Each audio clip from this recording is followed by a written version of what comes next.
Welcome and thank you for standing by. At this time, all participants are on a listen-and-only mode until the question-and-answer session of today's conference. At that time, you may press star 1 if you'd like to ask a question. Today's conference is being recorded. If you have any objections, you may disconnect at this time. I would now like to turn the call over to your speaker, Mr. David Weaver. Sir, you may begin. Thanks, operator. Welcome, everybody. Just a couple of things before we get started. First of all, everything on the call from our end is on the record. Secondly, when Dr. Robinson briefs the budget, she'll be going through some slides, which if you haven't already found them, you can find them on nasa.gov at nasa.gov/newsaudio. And before Beth does go through the slides, we're going to hear from the administrator. So, Charlie, take it away. Thanks very much, David, and thanks to all of you for joining us this afternoon. You're going to hear a lot of stuff today about the great things we're doing in space and the funding included in this budget to get that extraordinary work done. But let me remind everyone up front that the money invested in our space program, as you have heard me say before, every dime of it is spent right here on Earth for the benefit of everyone who lives on this planet. Over the past 6 years, the Obama administration has invested more than $100 billion in America's space program, including the $17.5 billion that's a part of this year's budget. The President's budget once again affirms the bipartisan strategic exploration plan agreed to with Congress in 2010. It keeps us moving toward the missions and breakthroughs of tomorrow, even as it enables the tangible successes of today. It keeps us on the same steady path we've been following, a stepping stone approach to send humans to Mars in the 2030s. It's a path that has seen many recent successes, from last week's launch of the Global Precipitation Measurement Mission with our partners in Japan from Tanegashima, to returning space station resupply missions to U.S. soil with private American companies, to the power-up of Orion at the Kennedy Space Center and the countdown toward its first flight test later this year, to the final mirrors for the James Webb Space Telescope arriving at the Goddard Space Flight Center. This budget and the work that our incredible NASA workforce does ensures that the United States will remain the world's leader in space exploration and scientific discovery for years to come. It also supports the administration's commitment that NASA be a catalyst for growth of a vibrant American commercial space industry. Last year, we have moved to commercial cargo resupply and awarded contracts to private American companies and we're working to send our astronauts to the International Space Station, demanding the same high safety standards we always have and returning these launches to the United States. The budget supports this crucial work and keeps us on target to launch American astronauts from right here in the USA by 2017. At long last, this will end our reliance on the Russians to get into space and free us up to carry out even more ambitious missions beyond low Earth orbit. Budgets are about making choices, and let me be clear about one thing. The choice here is between fully funding the request to bring space launches back to the U.S. or continuing millions in subsidies to the Russians. It's that simple. The Obama administration chooses investing in America, and we believe Congress will choose this course as well. This administration's commitment to the International Space Station is unparalleled, extending the life of our springboard to deep space not once, but twice in 6 years, with the latest extension guaranteeing we'll have this unique orbiting outpost for at least another decade. This means an expanded market for private space companies, more groundbreaking research in science discovery and microgravity, and additional opportunities to live, work, and learn in space over longer and longer periods of time. This budget keeps NASA's deep space exploration program on track by funding the Space Launch System and Orion crew vehicle to take American astronauts farther into the solar system than we have ever gone before. Our stepping stone approach to sending humans to Mars involves continued research on the space station, testing our new capabilities in cislunar orbit, exploring an asteroid, and ultimately sending a crewed mission to the Red Planet. In order to carry out these pioneering missions, we have to develop technologies for our asteroid redirect mission that will lead to subsequent first crewed mission to Mars. This budget funds all elements of that stepping stone approach and actually increases funding for our space technology efforts that will support the first crewed flight of SLS to an asteroid. Again, budgets are about making choices, and we have chosen the path to Mars that involves demonstrating the capabilities of Orion, launched on the Space Launch System, as the vehicle for transporting our astronauts to cislunar orbit and beyond. There, they will engage in exploring an asteroid and testing rendezvous and proximity operation techniques and procedures that may be different from those used in low Earth orbit. If you're a strong supporter of the Space Launch System, you should also be a strong supporter of the stepping stone approach we're taking, as well as the technology funding needed to get us there. This budget also continues to build on our nation's record of breathtaking and compelling science discoveries and achievements in space. With science missions that will reach far into our solar system, reveal unknown aspects of our universe, and provide critical knowledge about our home planet. The administration's budget for this year continues NASA's global leadership in planetary exploration, with funding for missions to Mars and the formulation of a mission to Jupiter's moon, Europa. The United States, I want you to hear this, the United States is still the only nation in the world to successfully land and operate a spacecraft on the surface of Mars. And this budget will ensure we continue this leadership and pioneering work. The budget also continues support for NASA's science missions already heading toward destinations such as Jupiter and Pluto. It supports a mission to study our planet's magnetic system and maintains steady progress on the James Webb Space Telescope to keep it on course for a 2018 launch. And of course, NASA is always with you when you fly. Under this budget, our pioneering aeronautics research program will continue to focus on substantially reducing fuel consumption, emissions, and noise, and help make the Next Generation Air Transportation System, or NextGen, a reality. We're also implementing a new aeronautics strategic vision begun this year and tackling emerging global challenges facing aviation in the coming decades. All of the investments we make at NASA help drive technology and innovation, spur economic activity, and create jobs. That's why the President's Opportunity, Growth, and Security Initiative, with congressional approval, NASA will receive nearly $900 million in additional funding in fiscal year 15 to focus on our priorities. This Invest in America initiative recognizes that the type of innovation and technology development we do helps create opportunity, grow our economy, and secure our future. The fiscal year 2015 budget advances NASA's strategic plan for the future, and with it, we'll continue to build on U.S. preeminence in science and technology, improve life on Earth, and protect our home planet, while creating good-paying jobs and strengthening the American economy. The passion and dedication of the NASA workforce has taken us to new heights over the past 50-plus years. Today, we build on that strong foundation and carry out new pioneering missions, leading the world and reaching even higher. Now, I'll let our Chief Financial Officer, Dr. Beth Robinson, tell you in much greater detail about where we're headed in 2015. Beth? Thank you, Charlie. So for folks on the line, we're going to be, as David mentioned, we're going to be going through some charts that you can find online. To help us keep in sync on this telecon, I am going to be saying the names, the slide numbers, so that we can keep in sync. So going to slide 2 is, before we launch into the budget, I'd like to talk a little bit about our strategic plan. We are updating the strategic plan, and like most agencies, because it's required by law, we'll be posting that this week. And it'll look very familiar to you. It reinforces that we are following the bipartisan plan put forth in the 2010 NASA Authorization Act.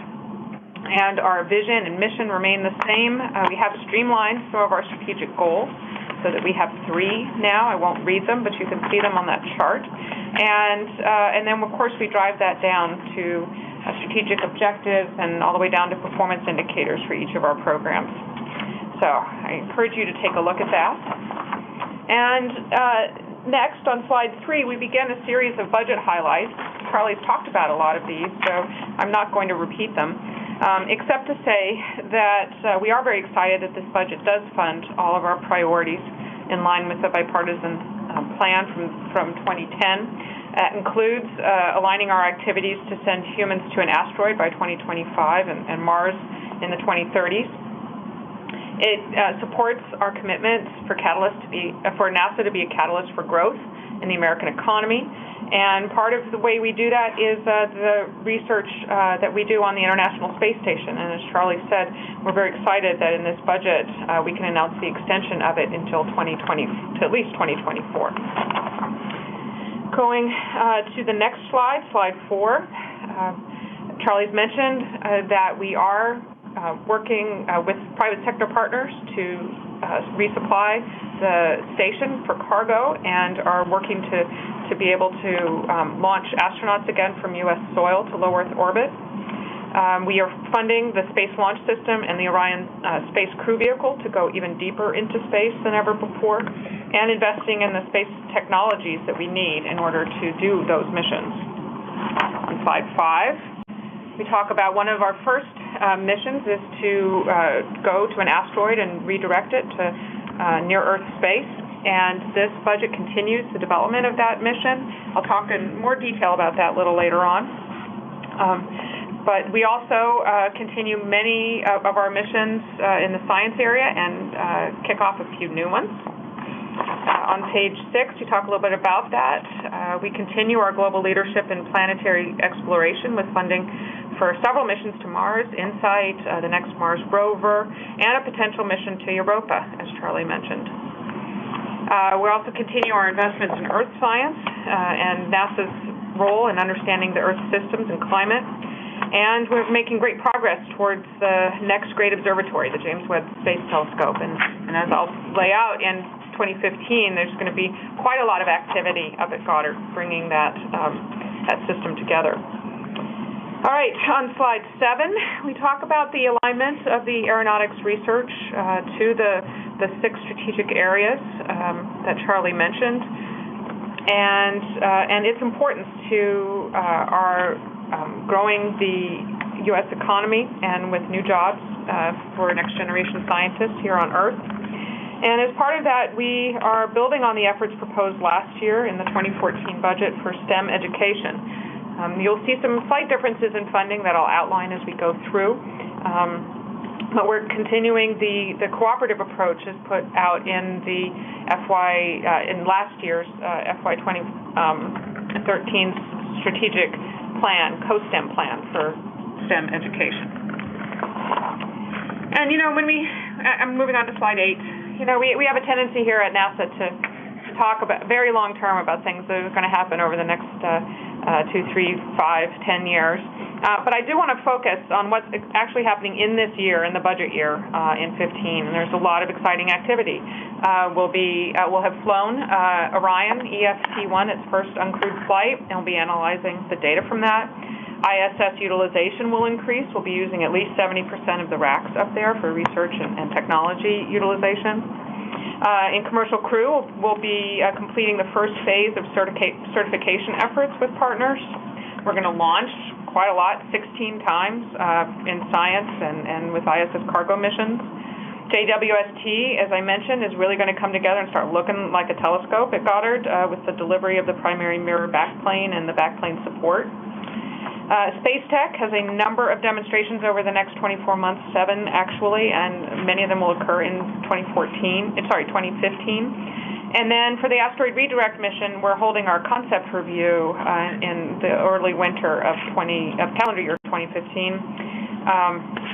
And that will, in that event, we will down select to the key architecture for that mission. So lots of things going on in 15.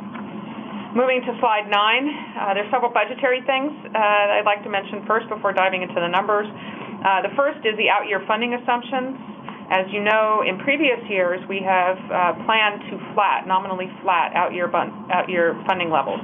These funding levels are notional, and of course, the President's request has not remained flat over that time.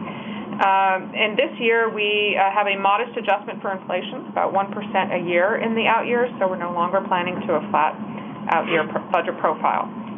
Below those numbers, we are also changing the character of how we're spending our funds. In particular, there's the campaign to promote efficient and effective spending, challenge NASA and other agencies to reduce our funding for travel, supplies and materials, printing, IT services, and we've done that, and we're holding at the targets that were established a couple of years ago. We're also aligning the NASA workforce to this new portfolio. It's been a multi-year effort since the retirement of the Space Shuttle program, and we continue that here, including a minor reduction of FTE, which is consistent with our needs. And the final budgetary note is that when you look at these numbers, our presentation is in full cost, or really modified full cost, where we have in particular, the salaries of the agency's civil servant workforce are allocated to each of the projects.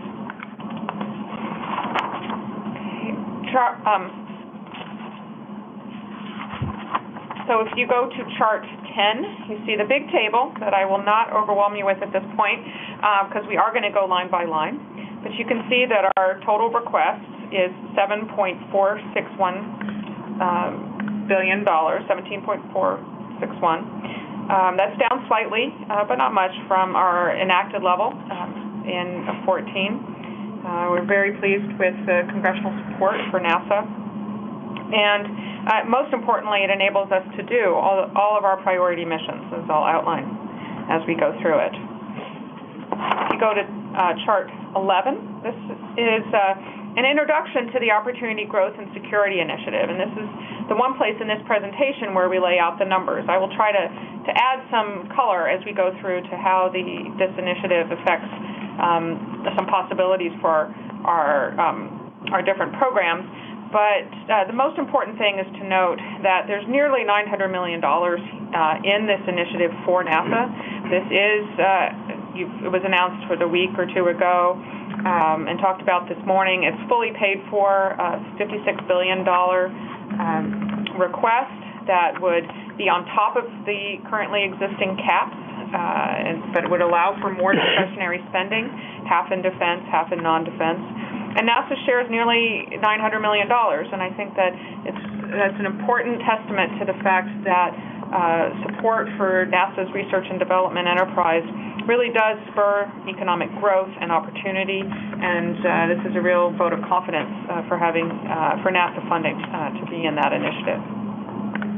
You can see the numbers outlined there, and you can see that almost every single account, every single program has some part of funding in the initiative, and that's because so much of what we do is part of opportunity and growth in the United States.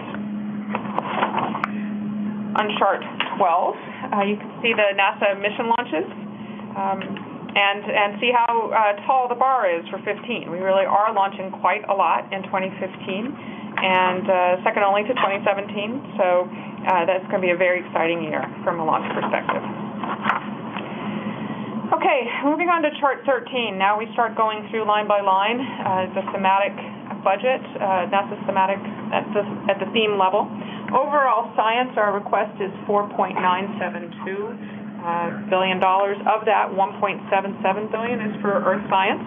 We'll be launching SMAP and Stage 3. That's going to the ISS, launching both of those in 2015. We're continuing to formulate a number of missions, and we're maintaining weather and climate change modeling capabilities, operating over 21 Earth-observing spacecraft, and maintaining a very robust RNA research and analysis, airborne science technology development campaign. We're also funding part of our education budget here, the Global Learning and Observations to Benefit the Environment program. It's about $6 million here, and this is one element, and I'll talk about the overall education portfolio when we get to the Office of Education at the end. It's also in the Opportunity Growth and Security Initiative. There is funding also for Earth science for the Orbiting Carbon Observatory 3, OCO3, which is not funded in the base budget, but is funded in the initiative, and acceleration of PACE, the Pre-Aerosol Carbon and Ecosystems mission, and a number of small items, restoration of QuickScat funding, Big Earth Data Initiative, and those things are all in the initiative funding. Moving to planetary science, slide 14. The planetary science request is nearly $1.3 billion. It continues formulation of InSight, the Mars 2020 rover, our collaborations with ESA, and it does fund about $15 million for the pre-formulation work for a potential mission to Jupiter's moon, Europa. It operates 14 planetary missions that are currently in operation: New Horizons, Maven, Curiosity, Cassini, and it maintains the asteroid detection capabilities that we, as you remember, in previous years we had funded at about $20 million a year our ability to map and track NEOs, near-Earth objects. We doubled that last year. Congress was we're very appreciative to Congress for funding that, and we maintain that level in this year's budget. So there's still $40 million, and there are many advancements in that program as it is revving up and we are going to both track hazardous asteroids and also potential candidates for the asteroid redirect mission. Again, in the Opportunity, Growth, and Security Initiative, there is funding for planetary science. There's an additional $35 million for extended mission funding. That's for the extended missions that will be evaluated by the upcoming 2014 Senior Review Panel. There's $15 million for additional radioisotope power systems work, and there's some portion of research and analysis that would benefit planetary science. Moving to astrophysics. Astrophysics request is $607 million. Supports pre-formulation of WFIRST and AFTA. There's $14 million in the base. There's an additional $20 million in the Opportunity, Growth, and Security Initiative. It supports a growing Explorer program, many operating missions, including Hubble, Chandra, and it continues a competed astrophysics research program. Then, as you've seen, as I've gone through these charts, a common theme is that we have many operating missions that are living well past their lifetime and producing excellent science. And we always have to keep in mind how much we have in the, how much funding we continue to operate those missions, and how much funding we make available for new starts like WFIRST, like Europa. And so, in order to keep that balance, we're seeking to work with our current partner, Germany, and potential other partners to identify a path forward for SOFIA. Because we have greatly reduced funding there, we're planning to, unless we can find funds to continue operating SOFIA, NASA plans to place the aircraft into storage in 2015. That's part of the astrophysics budget. The other part, of course, is the development of the James Webb Space Telescope. Our request for that is $645 million. This is the same amount as has been in our plan for years, and it supports the commitment to an October 2018 launch date. And like I said, there'll be lots of work assembling James Webb in 2015. And our final research theme is heliophysics in the Science Mission Directorate. Our request is $669 million. We'll be launching MMS in 2015, continuing the development of Solar Probe Plus for a 2018 launch, and all of our collaborations with ESA and others on the Solar Orbiter collaboration and elsewhere. In heliophysics, we're operating over 19 heliophysics missions, which comprise 33 spacecraft and a very robust RNA program. In the Science Mission Directorate, we also do a lot of work for others. And in 2015, it's going to be dominated almost solely by NOAA, the work we do for NOAA. And on slide 18, we list there the projects that we have with them. Discover, GOES, JASON, the Joint Polar Satellite System. You'll find the funding and description of those programs in the Commerce budget, but we're very proud that we're working with NOAA to assemble these missions and fly them. On slide 19, we describe our aeronautics program. Our request is $551 million. As Charlie said, there has been a new strategic vision for this portfolio with 6 strategic thrust areas having to do with safety, innovation, efficiency, environmental considerations. As part of that, of course, we're continuing to work with FAA on NextGen, and in 2015, we're going to be completing the environmentally responsible aviation project, which has technologies that have been developed to reduce fuel costs and fuel burn and noise and other things. And in fact, just last year, we transitioned a couple of technologies to FAA that will reduce the private sector's use of fuel, both in ascent and in descent, going in and out of airports. And there'll be more technologies turned over from this project to close it out in 2015. Space technology is chart 20. Our request is $706 million. This is to support a wide array of activities. And like I mentioned, there's 7 launches in the next 24 months, including the Deep Space Atomic Clock, Green Propellant. There's also a very robust relationship with academia and the private sector, with numerous activities under SBIR, STTR, Space Technology Research Grants, flight opportunities. There's just a lot going on in this program. One of the major aspects is the asteroid redirect mission and the development of the solar electric propulsion technology. We're funding that here. That portion increases from last year with the $38 million this year in 2014, and in the budget request it goes up to $93 million. In the Opportunity Growth and Security Initiative, there is an additional $100 million for space technologies. The biggest portion is the closed-loop life support system for ISS utilization at $21 million, but there are many others, and they're detailed. They'll be detailed in our budget justification, which we will be posting either later this week or early next week. I also neglected to say that there's $44 million in the initiative for aeronautics. The largest part of that, $24 million, is for a computational fluid dynamics analysis initiative to increase our capabilities there. Okay, chart 21. As you know, it's sometimes difficult to talk about all of our asteroid efforts because they're in many different parts of the NASA program.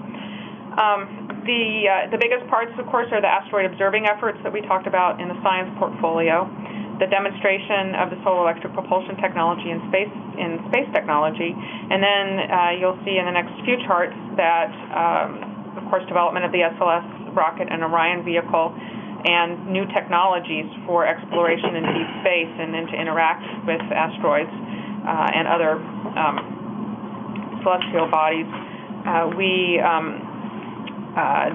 There are funds detailed throughout that. But if you summarize them here, for the asteroid mission, we are requesting $133 million. That compares to a request of $78 million last year, which was fully funded by the Congress.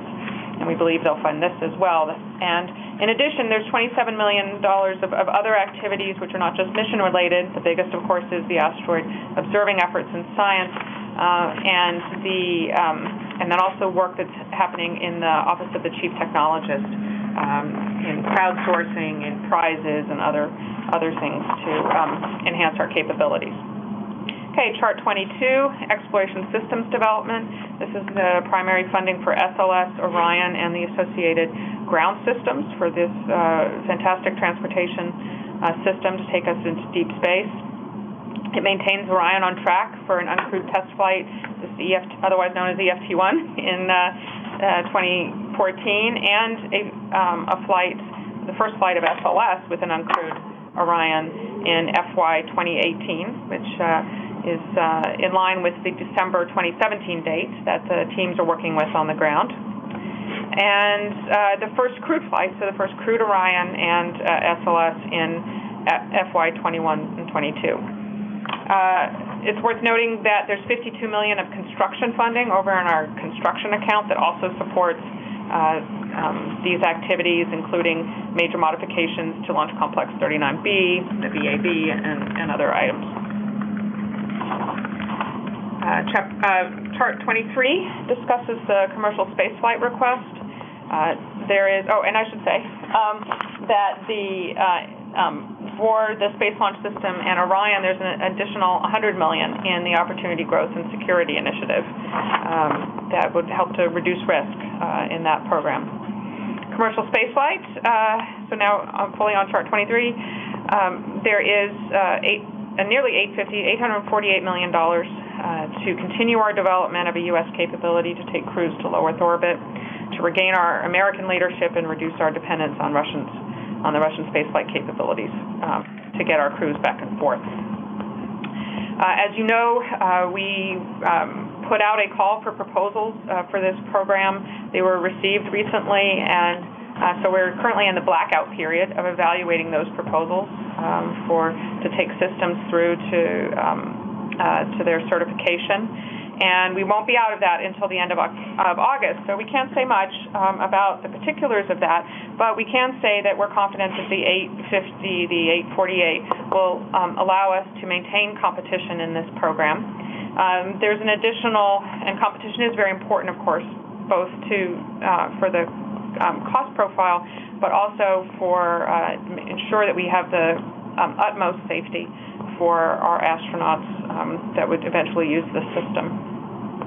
In the Opportunity Growth and Security Initiative, there's an additional $250 million, which we believe is very important to have an even more robust competition and to buy down risk in this program. So we'll be able to say more specifics after we get out of the blackout period in late summer. Chart 24, we talk about our exploration R&D program. The request is $343 million, which is an increase of about $40 million, a little more than the current year, FY14. This comprises two programs, the Human Research Program and the Advanced Exploration Systems Program. HRP has a very mature research roadmap, which is progressing along both with experiments here on Earth and on the space station. The Advanced Exploration Systems Program rapidly develops prototype systems that can be migrated to our core systems like SLS and MPCV. It also is where we fund some of the technology work for the asteroid redirect mission, in particular concepts for astronaut extravehicular activity, EVAs, and the suits they need and other things. So it's a very exciting program with lots of activities. On Chart 25, we have the funding for the International Space Station. We're requesting $3.051 billion.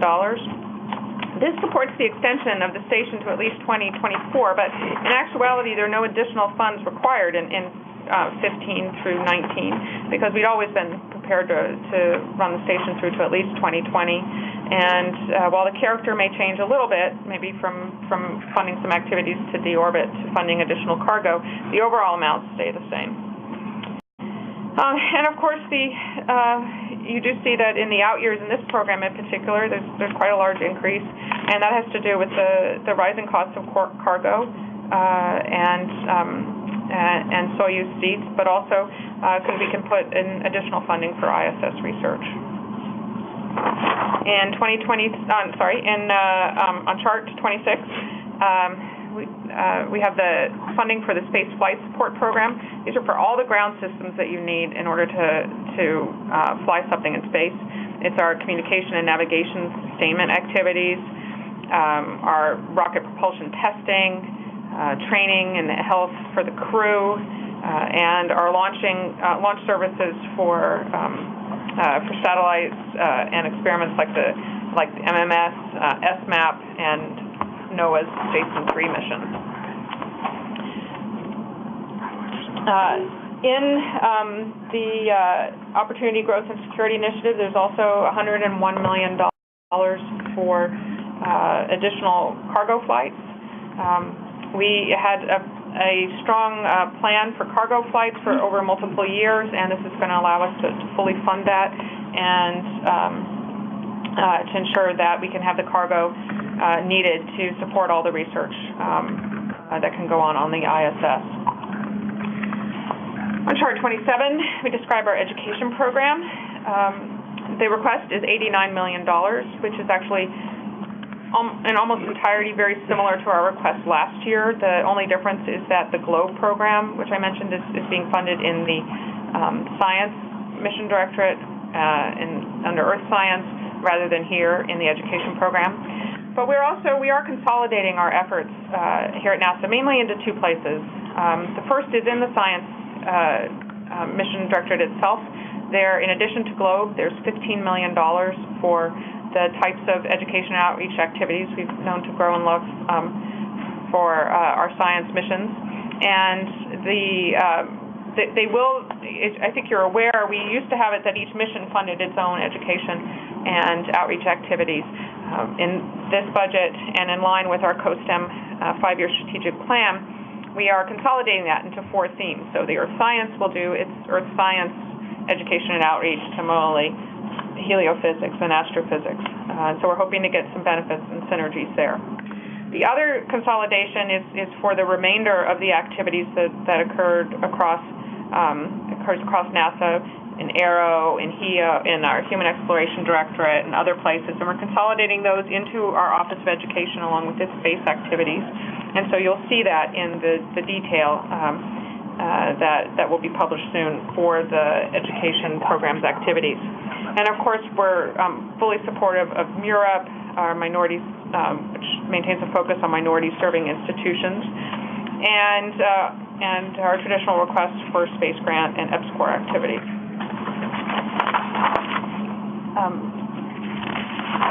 There is an additional $10 million in the Opportunity Growth and Security Initiative, which would allow even more of the consolidated efforts that I just talked about for education, and this would enable further outreach. In chart 28, we have the funding, the base funding for NASA's 9 field centers and associated component facilities. As you know, we have a reach across the entire America with these facilities, and they need money to operate. And so the request for the cross-agency support account is nearly $2.8 billion, 2.779, which is roughly equal about what we had last year. And we also are requesting $446 million for construction and environmental compliance. Again, that includes the $52 million from the Exploration Systems program, but it also funds our institutional construction and cleanup. There is, in the Opportunity Growth and Security Initiative, an additional $94 million to build the Langley Measurement Science Laboratory. I think you know we had to rejigger our construction plans this year because of an unexpected reduction in the FY 2014 appropriation. But so some of those projects slipped into 15, and then we had really hoped to start on this Measurement Sciences Lab because it'll provide numerous next-generation capabilities in that area for us and for the nation. And so we're proposing to try to get that funded in 15 through the Opportunity Growth and Security Initiative. Okay, well, that is the tour through the budget. And if you have any detailed questions, I'm going to turn it over to David. David? Great. Thank you very much, Beth. And Operator, we're ready to begin the Q&A portion. The Administrator and our CFO will remain here to answer as many questions as we can get in, and turn it over to you to start that, Operator. Thank you. At this time, if you would like to ask a question, please press star 1. Please make sure you unmute your phone and record your name clearly when prompted so I may introduce your question. If your question has already been addressed, you may press star 2 to remove it. And we'll take a few moments to see if we have any questions at this time. Looks like our first question comes from Seth Bornstein from the Associated Press. Your line is open. Yes, thank you. And this would be for Administrator Bolden. The Europa mission that you are talking about, and I understand it's early on in this. First off, how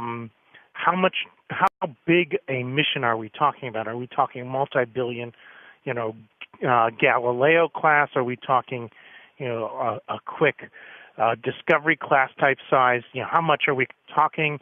When are you talking about doing it? And why Europa over Io or Titan or any of the other moons out in the outer part of the solar system where people are all have some competitive interests? And finally, another part of that is this is the third straight year you're having a cut in sciences, especially planetary sciences. Can you explain why this one area keeps getting cut? Sir, Seth, thanks very much for the question, first of all, but I want to reemphasize the budget reaffirms the bipartisan plan that the President and the Congress reached back in 2010 as reflected in the 2010 Authorization Act, and it keeps us the world leader in space exploration and scientific discovery. And I would say that given the financial situation of the nation, a $5 billion budget for the Science Mission Directorate provides a balanced approach for us to support our number one effort, which is to provide pathways to Mars, joining human exploration and science together in new and innovative ways that we've never done before. We are looking for a balanced approach within the Science Mission Directorate so that we hit all of their unique divisions. I think we mentioned the robust program in Earth science as an example, with 5 launches this year, 2 launches scheduled that are supported by this budget, which will mean 7 in a 2-year period of time. I'm not a historian, but I think that will be unprecedented for the agency. Our planetary science program is very active. We have 2 missions on the way to planets in the outer solar system, Pluto New Horizon and Juno on its way to Jupiter. We have I don't like using the word robust, but I will say a very healthy Mars program, and now adding our plan to, in the 2015 period, go to the Congress and to the administration with definitive plans on a scientifically significant Europa mission. I think we're doing a pretty good job in satisfying the science community. Our next question comes from Joel Achenbach. Your line is open, from the Washington Post. Yes, Administrator Bolden, can you quickly address the situation in Ukraine and whether the tension between the U.S. and Russia right now reaches your office with any decisions that NASA needs to make strategically about perhaps accelerating commercial crew, or, just how does that affect NASA, given that the agency and the Russians work so closely together in space right now on the ISS? And just as a follow-up, I didn't quite hear the answer to Seth's question. Would the Europa mission be a flagship mission? Let me answer your first question there to begin with, and that is, right now everything is normal in our relationship with the Russians. I'm not a historian, as I mentioned to Seth, but over the duration of the human spaceflight program, particularly over the last 15 years since the International Space Station has been on orbit, very important to understand that started with a partnership between the United States and Russia. That partnership in space remains intact and normal. We are continuing to monitor the situation. Our crews continue to train in Star City. We have a crew member who is, our crews are coming home at the end of this period, and then at the end of the month, we'll actually send Steve Swanson up again. So things are nominal right now, and our crews are doing well. At the risk of really talking on and on, I have to reflect on my personal experience with the Russians. I think you followed me, Joel, when I flew my last space shuttle mission way back in 1994. I commanded the first joint the first U.S.-Russian mission, and I tell people frequently that was not a mission I was excited about flying when I was first told that I would do it because of my training as a Marine. Once I had an opportunity to meet Sergei Krikalev, with whom I eventually flew, and his backup, Vladimir Titov, We spent the first evening at dinner talking about our aspirations for the world, talking about our families, and I found that our relationship with the Russians in the space program has been the same ever since, and we have weathered the storm through lots of contingencies here.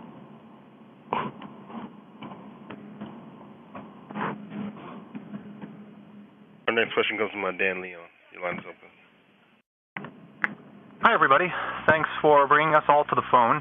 I have questions about the asteroid redirect mission. There are interesting things that NASA is proposing to spend money on in 2015 that would help with this mission, but neither of those things are really unique to this mission.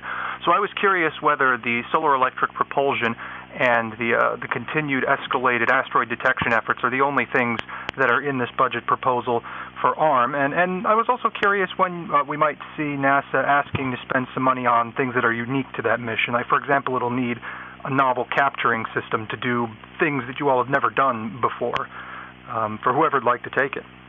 Dan, I'll start, and then if you need more details, I'll let Beth take care of that. But as I mentioned in my opening remarks, NASA's focused on a pathway to Mars. As I said, we had to make choices, and so for us, with all of our international partners, with the administration and the Congress agreeing that the ultimate destination for humanity is Mars, the pathway that we have chosen is to continue to utilize the International Space Station as a unique functioning laboratory in low Earth orbit, the only place we can do microgravity experimentation, doing flights to and beyond the moon as a test bed for the SLS and Orion to help us develop techniques and procedures for things like rendezvous and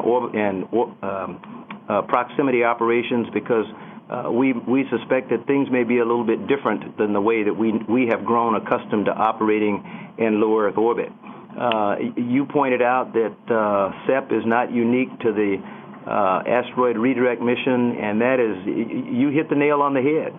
The asteroid redirect mission is one step in the pathway to Mars, and it is a very critical step. It gives us an opportunity to demonstrate many technologies, such as high-powered SEP, that will be needed as we proceed on to Mars. So I think I would echo what you said, that most of what we're doing in support and preparation for the asteroid redirect mission is not unique to that mission, because that mission is not unique in and of itself. It's a proving ground, a preparation for sending humans on to Mars.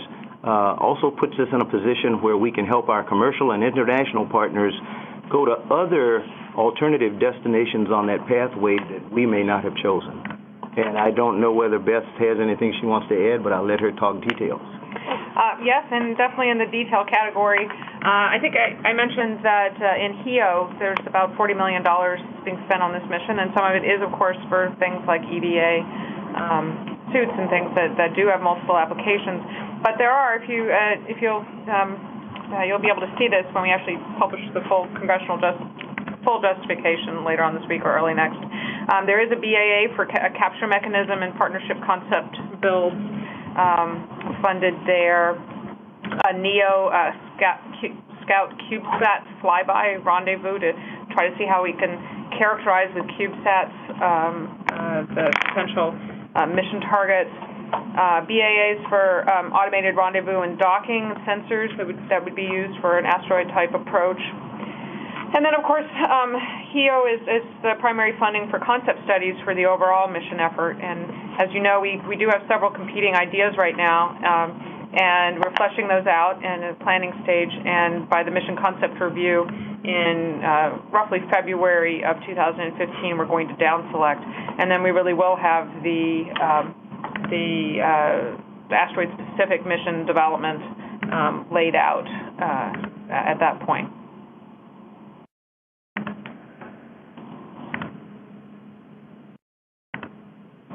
Our next question comes from Ledge King. Your line is open.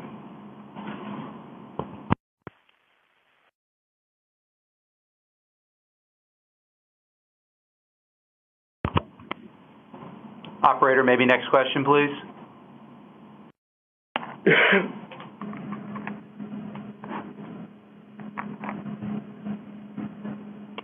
question here from Frank Mooring with Aviation Week. Your line's open. Thank you. A quick follow-up to Joel's question and then an unrelated question, if I may. On the issue of the Crimea, is there contingency planning underway in case the situation gets worse and there is some sort of disruption either in Moscow or in the Ukraine with the Antares components? Joel, Frank, I'm sorry. As I've said, everything for us continues to be nominal. As we check each day with our folk over in Moscow, the Houston support team there, the astronauts at Star City, they continue to press with the rest of the world around them going on. If you reflect back on what happened with the situation between Russia and Georgia, once again, we continued to go. I think people lose track of the fact that we have occupied the International Space Station now for 13 consecutive years uninterrupted, and that has been through multiple international crises. I don't think it's an insignificant fact that we are starting to see a number of people with the idea that the International Space Station be nominated for the Nobel Peace Prize. It's not trivial. It has continued to exist and continue to function with people from a variety of cultures and beliefs, but we all are focused on the mission of the International Space Station. Now that all the nations have come together with the global, or many nations have come together with the global exploration roadmap that rolled out last year, I think we're all focused on how do we get humans to Mars. What are the necessary steps, like an asteroid redirect mission, like continued operations on the International Space Station, and how do we increase our capabilities to do work here on Earth, like life-saving medical developments, whether it be a vaccine or the work that's going on right now with microencapsulation in the study of cancer cures. Those are the kinds of things that the crews are focused on. We're talking about people. And as I said about changing my mind with Sergey once I met him and realized that we all were focused on the same thing, and that's how to make the world better, I think you'll find that the folk, whether they're Russian or American or Japanese or Canadian or European, connected with this program, we're focused on making life better here on Earth.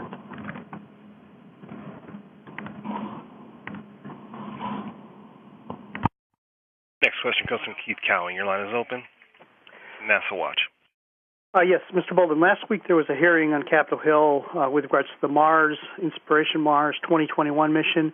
And according to what they're requesting, they're asking for NASA to completely pay for a SLS Orion mission, which obviously, if it's going to leave in 2021, needs to be started very soon. However, based on every plan I see out there, this would require the very first flight of an Orion SLS to be sent on a one-way trip around Mars and Venus.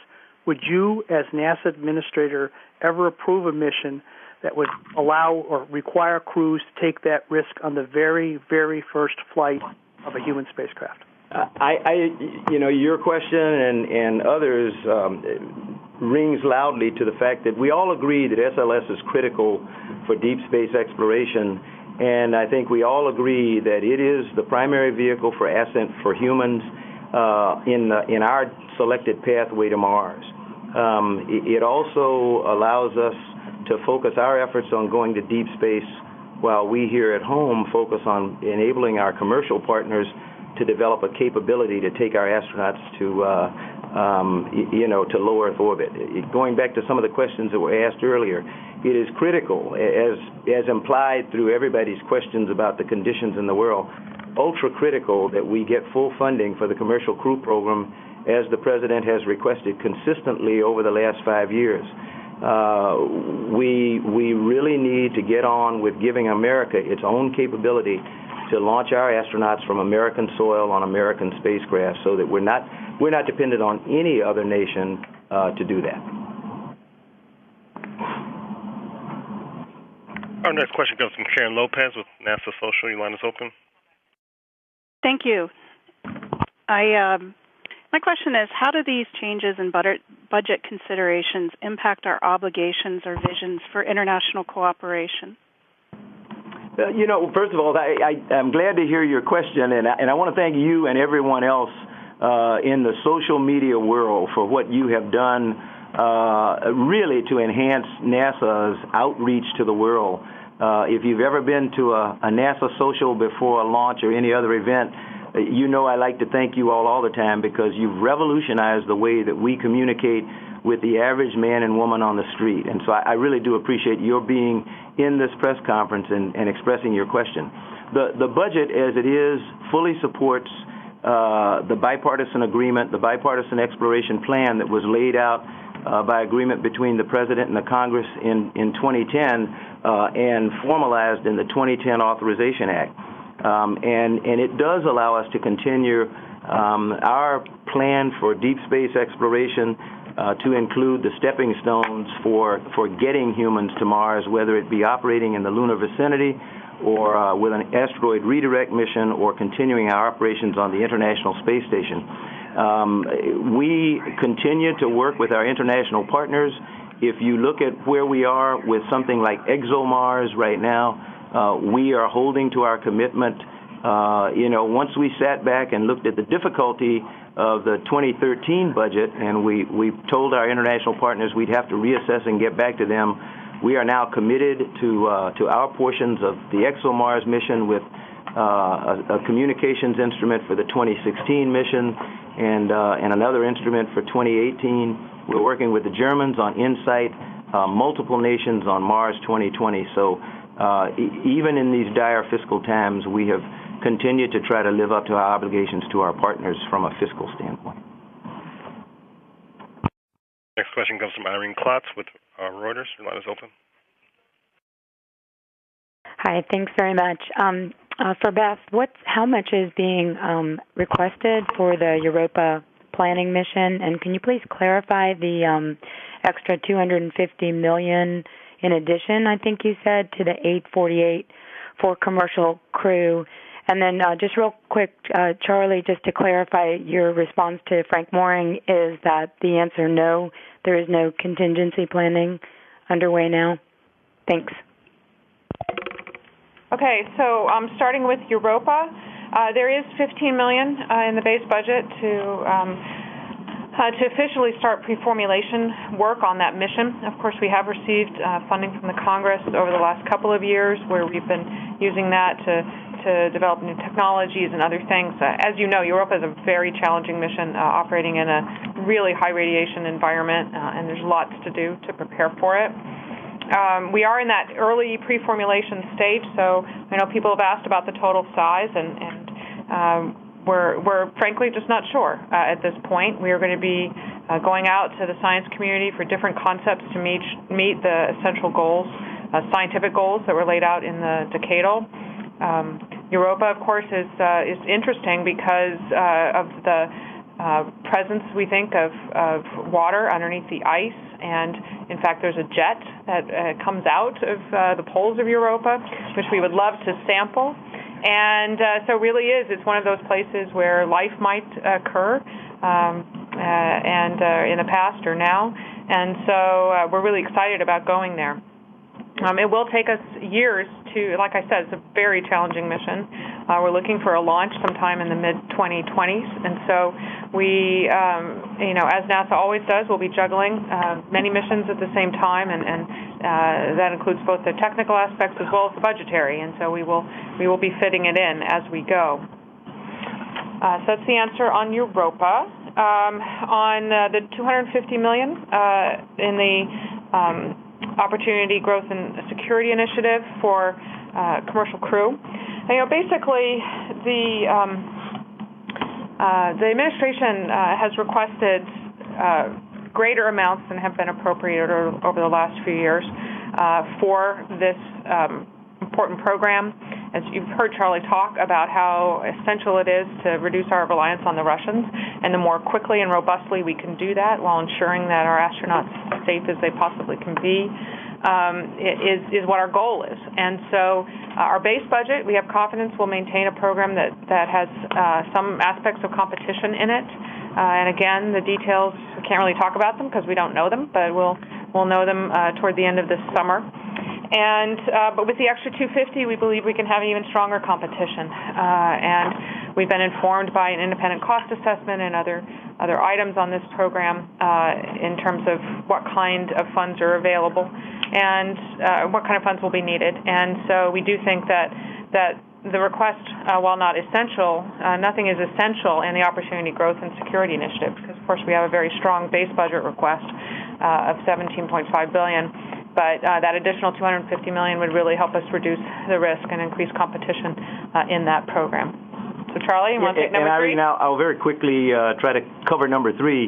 As I said before, everything is nominal right now with our relationship with the Russians. We continue to monitor the situation, but I think you know very well that foremost in our minds is always safety of our crews and our assets. That has not changed. Safety is the number one of NASA's core values. And so we are constantly doing contingency planning on the International Space Station for emergencies that might arise. You saw some of them come into play a number of times when we did emergency EVAs, even though we were still investigating our spacesuit problem, when we did a contingency EVA to replace the ammonia pump. So those are the kinds of things that we are always planning for. And in terms of the situation on the ground, we will go into contingency planning for that as the situation dictates. But right now, we don't see any reason to be doing so. We're going to take a question here from Twitter. At SuperNet asks the administrator, how does NASA plan to involve and include other countries and space agencies in the ARM or future Mars missions? Oh, great.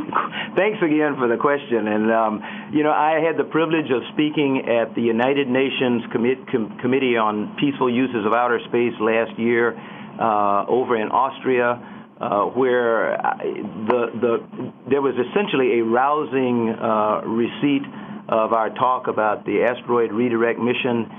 It excites young scientists and engineers, and it really gets their juices flowing. We have emphasized that NASA doesn't do anything on its own. Our international partnerships are critical. Last year, we released something called the Global Exploration Roadmap that was co-signed by a total of 12 different nations around the world, and there were even more nations involved in writing it.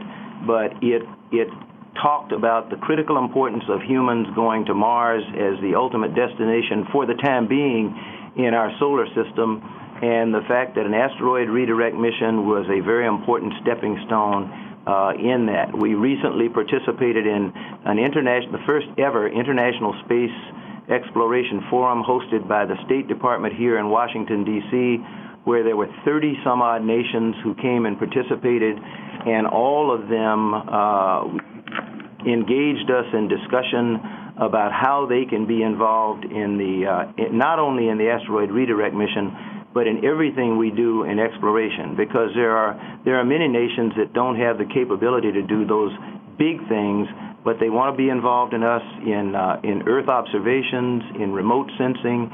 And so when we go out and I deal with what I call non-traditional partners that want to be members of the family of spacefaring nations, but don't have either the technical wherewithal or the financial wherewithal to be getting in on their own, we kind of try to take them under our wing, help them develop or use our assets to look at our Earth and help us find better ways to make life better here on Earth. Operator, we'll go back to you for a question. Our next question comes from Ann Kim with the CQ roll call. Your line is open. Hi, thanks for taking my question. So I just wanted to make sure I'm understanding how the numbers from this initiative are being counted towards the base numbers. So, for example, for a commercial crew, is that $250 million on top of the $848 million for commercial crew, or part of it? It's on top of it. This is Beth, CFO. Yes, it's on top of it. It's our base request has no funds from the initiative. Our base request of $17.46 billion. That base request fits in under the cap. It's the currently existing caps in law, and the Opportunity Growth and Security Initiative sits on top of that. I know it's discussed many places in the budget. If you look in the summary tables of the budget volume and on page, I think, 177, it describes the Opportunity Growth and Security Initiative and the offsets therein and shows it above the cap. So that's another place to look for confirmation. Okay, thank you. Our next question is from Jeff Faust. Your line is open. The decision to effectively defund SOFIA and mothball it if you can't find additional partners to step forward, was that based simply on the cost of it, the science it produces, or some other decision-making process? Thanks. Jeff, first of all, remember we have a $5 billion science budget. But even with that large amount of money, we had to make choices, as I explained earlier. And so our decision was that we would continue to fund a robust Mars exploration program with our international partners, that we would continue to do the types of work in planetary science that we have underway with Juno, with the planned Europa, with Pluto New Horizons, that we currently have the world's foremost astrophysics mission underway in the Hubble Space Telescope, which is, I have to do my math since when I left it on orbit, it was 1990, and it's been so long that I can't do the math right now, but and we're now working to launch in 2018 what we think will be the most incredible astrophysics instrument that humanity has ever seen in the James Webb Space Telescope. SOFIA has earned its way. It has done very well, but I had to make a choice, and the choice was that we would focus on those other efforts and work with our international partners, particularly the Germans, that are the #1 partner there, to fly out find a way to get as much science as we can in the remaining parts of 2014, and then come up with a go-forward plan for 2015 if, as Beth said, we're unable to find either another partner or another source of money to cover the operational costs. Looks like our last question here comes from Marcia Smith with SpacePolicyOnline.com. Beth, I was wondering if you could clarify where the $133 million for ARM is, which mission directorate it's in, and compare that with the amount for the current year. I thought I heard you say that there was $78 million for 14, but I thought there was $105 for 14. Right, and I'll do that. There is a difference between the asteroid mission and the asteroid initiative, which is sort of the key to untangling all these numbers. The initiative includes both the mission and some other activities. So in the mission itself, there's $40 million that's in the Human Exploration Directorate for new technology development. There is also, this is for this year in FY14, there's also $38 million to fund the technology demonstration mission for the solar electric propulsion segment of the ARM mission. In 15, the amount in HEO remains the same. It's still $40 million for these new technologies, but the SEP amount goes up to 93. So for the mission itself, it was funded in 14, and the Congress did provide us all that funding, the $78 million. And in 15, our request rises to $133 million. Now, when you go to the asteroid initiative, which includes the mission funding, there are two other elements. The first is the augmentation to our base budget, which for a very long time had been about $20 million for asteroid detection. And most of that is for hazardous asteroid detection.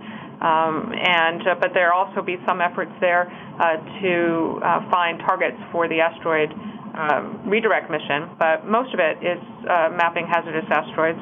And so we've augmented that, so it's an additional $20 million there in the Science Mission Directorate, and that's the same augmentation. So we're maintaining the overall amount between 14 and 15. That's the first part of the additional funds. The second part is $7 million that's in the Space Technology Directorate for the, it's in the Space Technology line for the Office of the Chief Technologist. They are doing centennial challenges. They're crowdsourcing some approaches and have space technology research grants in the asteroid area. So that's an additional, between them, that's $7 million, and the $20 million in science, that's the additional $27 million. So in 14, if you add the $27 million to the base, $78 million for ARM, that's where you get your total of $105. If you do that same calculation in 2015, the total rises to nearly $160 million. And that's the $133 million plus the $27 million. So I hope that is clear. But the most important thing is to keep track of mission versus initiative expenditures. Our next question comes from James Dean with the Florida Today. Your line is open. Thank you. General Bolden, if this budget is not approved in a timely manner and you don't know what your commercial crew funding is going to be, how will that impact your ability to award the contracts that I think are planned for still this summer before the fiscal year starts, of course, before the budget might be approved? And if you don't get fully funded, as has been the case so far, is that likely to mean a quicker down select or just, again, a delay potentially in the first launch? James, let me clarify one thing. First of all, the selection will close out in August or so of this fiscal year. So this budget will not affect at all the actual process, the selection process that's ongoing right now.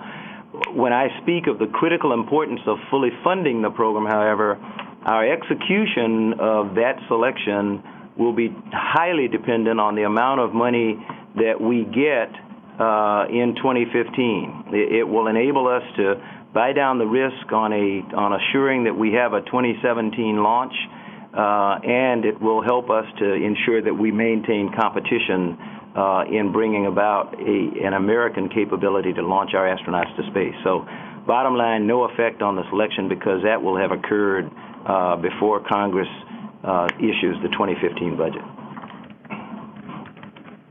Our next question comes from Gina Sunferry with ABC News.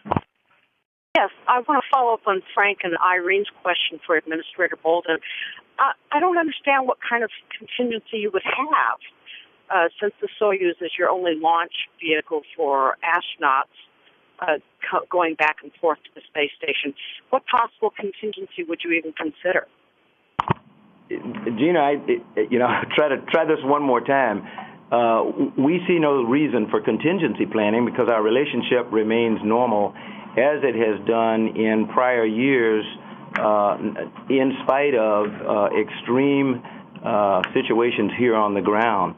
We remain closely monitoring the situation, and as anything develops, if we need to do contingency planning, we will.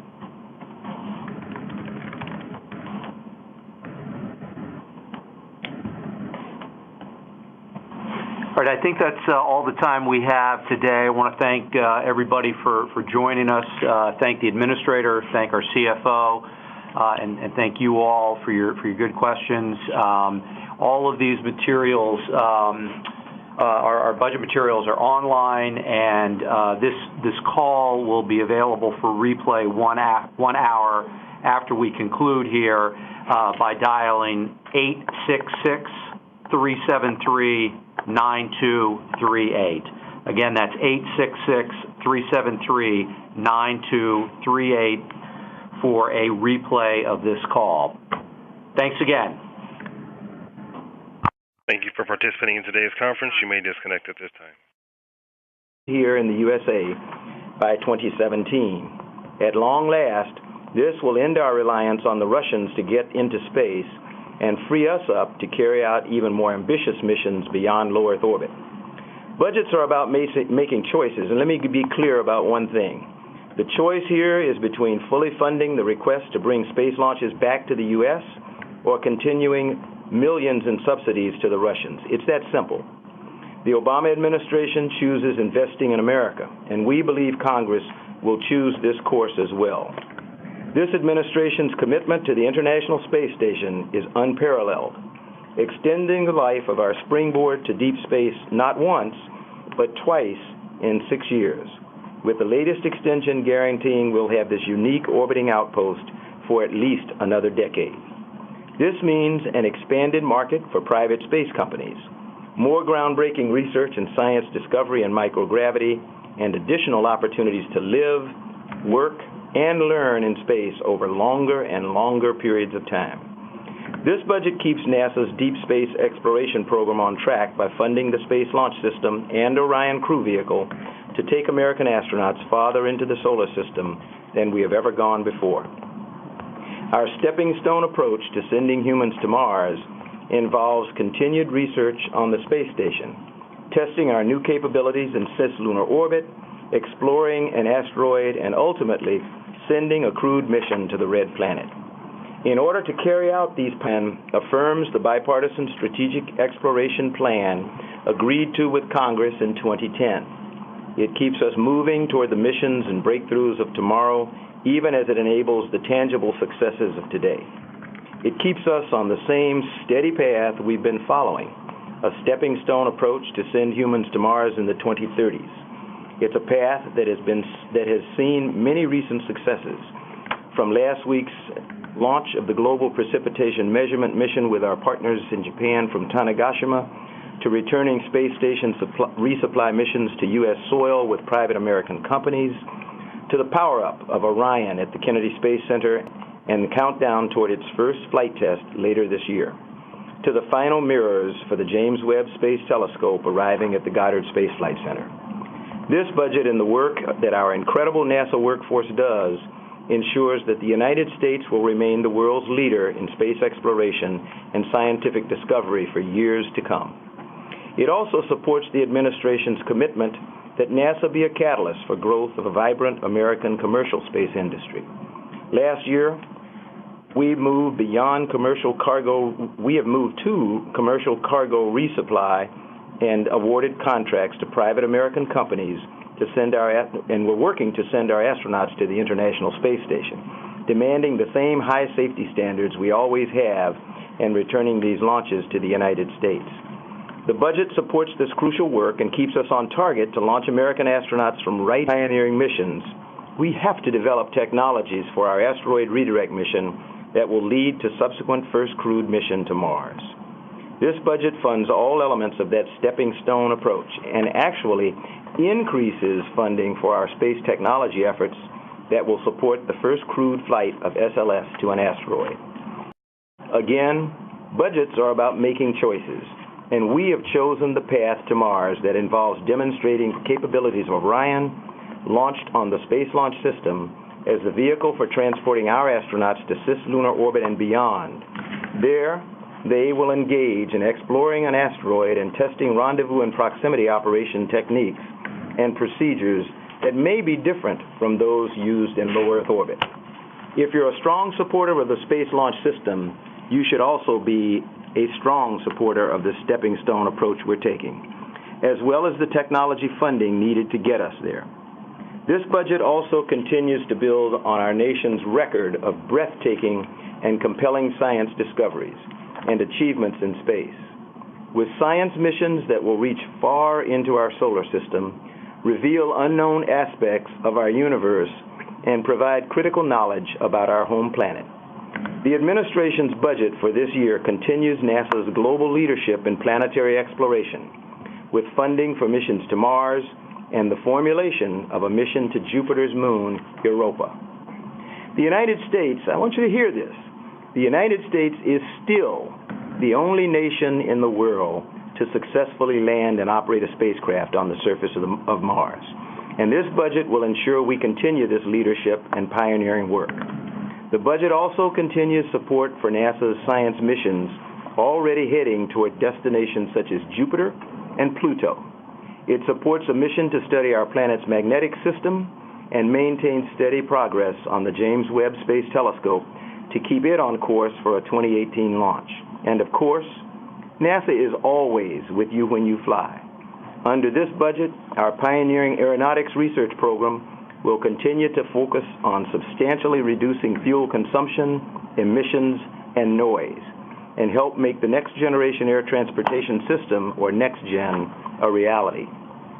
We're also implementing a new aeronautics strategic vision begun this year and tackling emerging global challenges facing aviation in the coming decades. All of the investments we make at NASA help drive technology and innovation, spur economic activity, and create jobs. That's why the President's Opportunity, Growth, and Security Initiative, with congressional approval, NASA will receive nearly $900 million in additional funding in fiscal year 15 to focus on our priorities. This Invest in America initiative recognizes that the type of innovation and technology development we do helps create opportunity, grow our economy, and secure our future. Welcome and thank you for standing by.